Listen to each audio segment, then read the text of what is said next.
Não se nasce mulher, torna-se mulher. Hoje o papo do Garotas do Programa é com a Valéria Houston e a gente está no 512.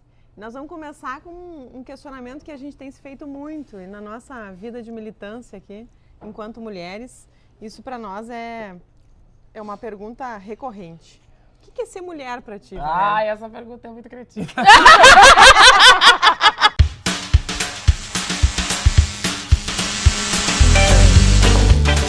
Essa pergunta é muito, assim, muito sem resposta. É como eu perguntar pra ti o que é ser mulher pra ti. Tu vai me dar uma resposta muito poética, dizer, ser mulher é que nem ser mãe, né, que é padecer no paraíso. Não tem uma resposta muito direta e muito conclusiva. Quando eu era criança, eu lembro que o que mais me chocou, assim, não foi saber o que eu era, foi saber o que eu não era. Quando eu descobri que eu não era menina, eu fiquei muito chocada. E até que essas coisas fossem acontecendo de uma maneira em que eu fosse entender isso, demorou muito. Falando dessa maneira mais poética, ser mulher é tirar forças de onde ninguém tiraria. Durante muito tempo da minha vida e na minha adolescência, que foi a parte mais horrível da minha vida, a minha adolescência foi horrível mesmo, assim, horrível. Porque eu era uma criança muito estranha, uma criança em entendimento, embora eu já soubesse que era uma pessoa trans, era um entendimento que eu ainda não tinha como reagir com as pessoas, assim. Eu não sabia como explicar, sim, porque eu sabia que isso ia ser uma coisa muito forte, muito louca. Mas me lembro da adolescência e da infância, esse peso, assim, de saber que eu ia ter que ser mulher de alguém, né? Porque a minha cabeça, a gente é assim, eu vou ter que casar, tem que ser de alguém. Sim. Eu não tenho direito de ser de mim mesma, tem que ser de alguém. E que de uma certa forma eu não ia conseguir fazer isso, porque eu sou uma mulher trans, eu não ia ter essa facilidade que as mulheres não trans têm, né? Facilidade? Oi. Enfim, oi. Como vocês disseram aqui em off, elas falaram que tá custoso, viu? Nossa, que bosta! Até porque tu vem do interior do Rio Grande do Sul, né? Tu vem de Santo Ângelo. Santo Ângelo, E tu passou a juventude lá. Eu passei minha adolescência e a minha juventude lá. Eu vim pra cá em 2005, quando eu tinha 25 anos. Eu não sei, minto tanto a minha idade que eu já nem sei que idade eu tenho.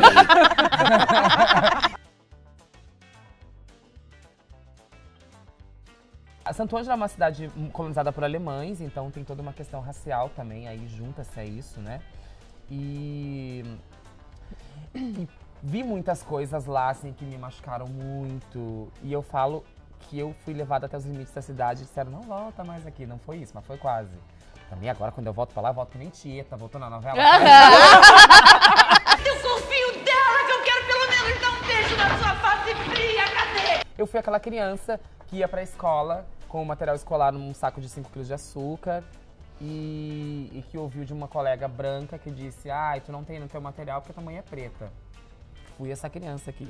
E falavam isso com uma naturalidade. E o pior de tudo é que eu lembro que eu tinha o conceito de que eu não era uma pessoa preta, que eu não era uma mulher negra, que eu era uma pessoa morena.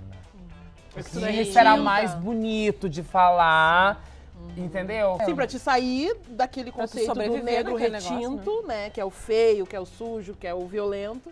Aí tu fica nessa margem do moreno, do mulato, que daí fica romantizado, sim, e tu não é aquele. Também, sim, né? Aí tu não é aquele, tu é o. Eu sou mais clara, eu sou mais isso. A mulher do carnaval. Eu tinha muito esse conceito na minha cabeça, assim, né? Porque a gente tem um conceito bonito na cabeça da gente, aquele do fairy tale, né? O do conto de fadas, que não é o que acontece sempre. Que não é o que acontece nunca, na real. Não isso acontece. Nunca acontece. Não. O príncipe não vai vir num cavalo, a não ser que ele seja um carroceiro. E nem assim. O interior é muito. Vou usar uma expressão que não existe, mas vocês vão entender, muito amélico, assim, né? Uhum. É aquela noção da mulher que foi feita para alguém. E esse é um conceito lindo que a minha amiga Lin, da Quebrada, fala, assim. É incrível pensar que uma mulher, hoje em dia, ela foi feita para alguém, né? Sim. Ela não tem autonomia sobre o seu próprio corpo. Ela é mulher de alguém. Ela só é importante quando ela é mulher de alguém. Que isso é uma questão cultural, né? Do machismo, de uma sociedade patriarcal que a gente vive. Que as mulheres, elas, além de ser de alguém, elas têm que ter o cuidado com todo mundo, né? Cuidador. Então, e é nesse papel, assim, por isso que a gente diz, né? Quando é que a gente vira um ser político para se entender mulher e resistir nesse processo? Porque é uma resistência cotidiana para tu conseguir furar esses bloqueios e fazer o debate, se entender enquanto um ser político, teu corpo é político, a tua posição é política. Quando será que a gente tem essa noção? Eu ainda não tenho, eu não tenho esse Quando é que caiu a... Não tenho esse Mas start, quando tu começou assim. a ver que tudo no teu entorno tava começando a questionar? Eu acho que quando eu comecei o processo hormonal. Os hormônios deixam a gente muito louca, né? Oi! As pessoas trans desenvolvem uma maturidade muito precoce.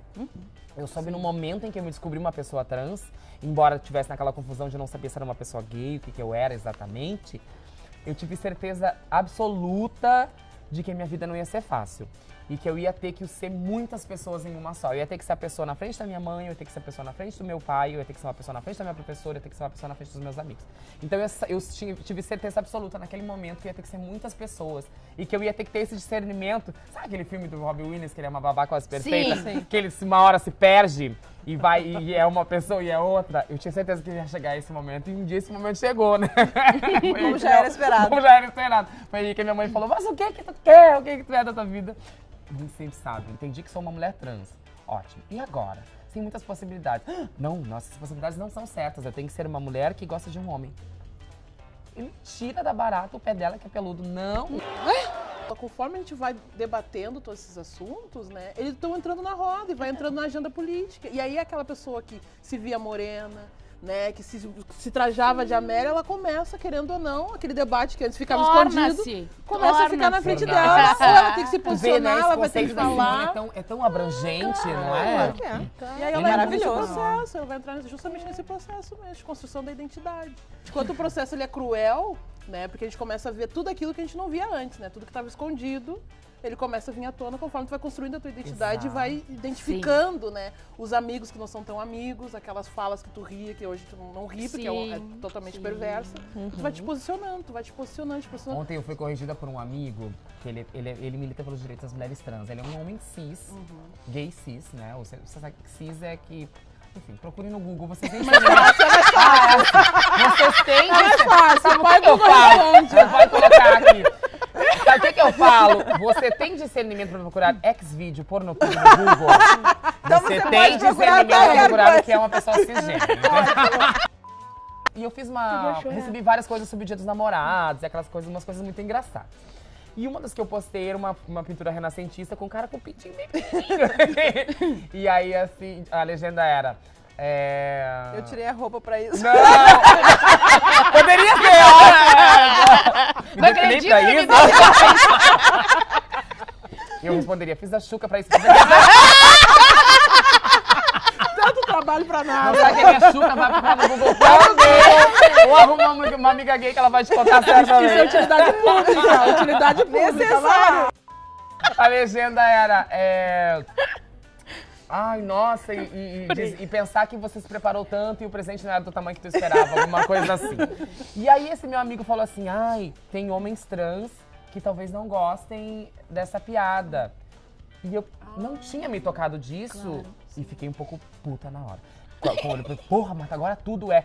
E eu mesma me corrigi, porque não é assim que as coisas funcionam, não é esse o discurso que eu quero. Aí eu falar e falei, não, tudo bem, eu vou lá e apago. Ele falou, eu tô sendo chato, né? Eu falei, não, tu tá completamente coberto de razão, tu tem uma outra visão que não é a minha, que é de fora, que as pessoas sempre veem melhor de fora, né? A gente vê as pessoas veem todo. E fui lá e apaguei essa postagem, porque realmente, se a gente for pensar, hoje em dia a gente tem uma configuração diferente de corpos, que tem homens com vagina e mulheres com pênis. É uma outra configuração de corpo. Mas tem a genética, me ocupa a genética. É assim agora. É mesmo, é? Uma coisa, Valéria, que me incomoda dentro do movimento feminista, uma parcela do movimento feminista não reconhece as mulheres trans como parte do movimento. A gente conversava um pouco antes, né? A gente também tem uma série de críticas a essa parcela do movimento, né? Eu queria saber se tu já passou por algum constrangimento. Já, gente, assim, é muito complicado isso, porque passa por uma questão da falocentria de uma maneira tão maior do que elas imaginam, assim, sabe?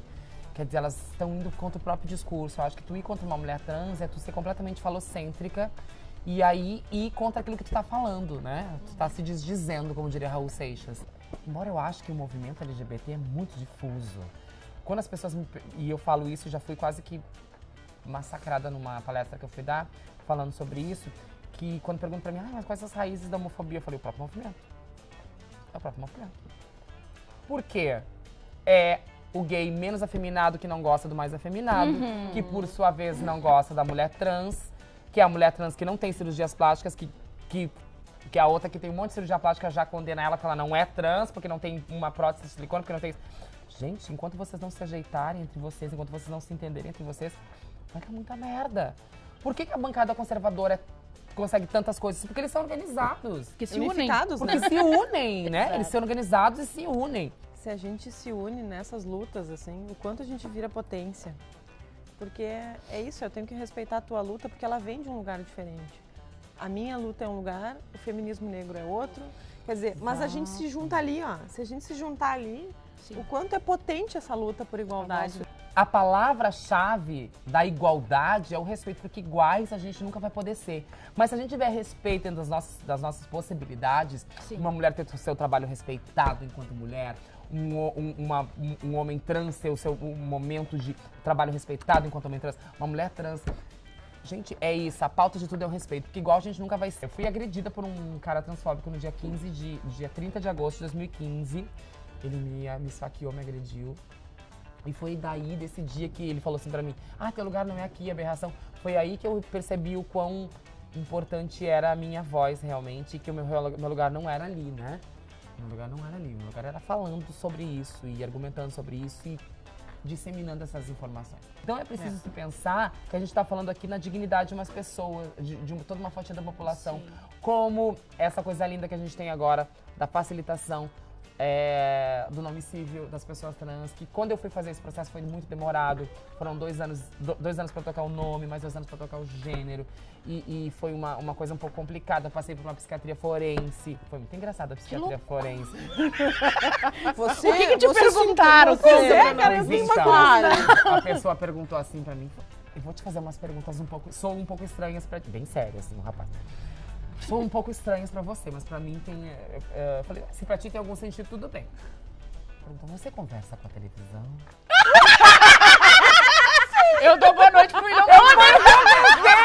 Uma boa noite pra você. Eu falei, meu Deus, será que eu respondo boa noite pro William Bonner? Eu falei, não. Daí ele viu que eu fiquei assim, ele falou, tu tem que responder de maneira muito séria, né? Eu acho que ele tava com vergonha de perguntar essas coisas. Eu falei... Ele também deve ser obrigado a perguntar. Ele também deve ser obrigado a perguntar. Eu falei, não, eu não converso com a televisão. Eu converso. Eu pensei no William Bonner na hora. Pra ele não é que eu tenho nojo, mas pra vários... E quando você responde... Não, quando você conversa, ela responde... Eu falei, eu já disse que eu não converso. Você já teve vontade de matar alguém? Aí eu olhei pra ele. Merda, porra! Já desse, uma amiga tava falando comigo uma coisa muito, muito pontual. Eu quero que vocês prestem muita atenção nisso, por favor. Pois então, eu tenho um filho, e eu falo tudo pra ele, como é que funciona.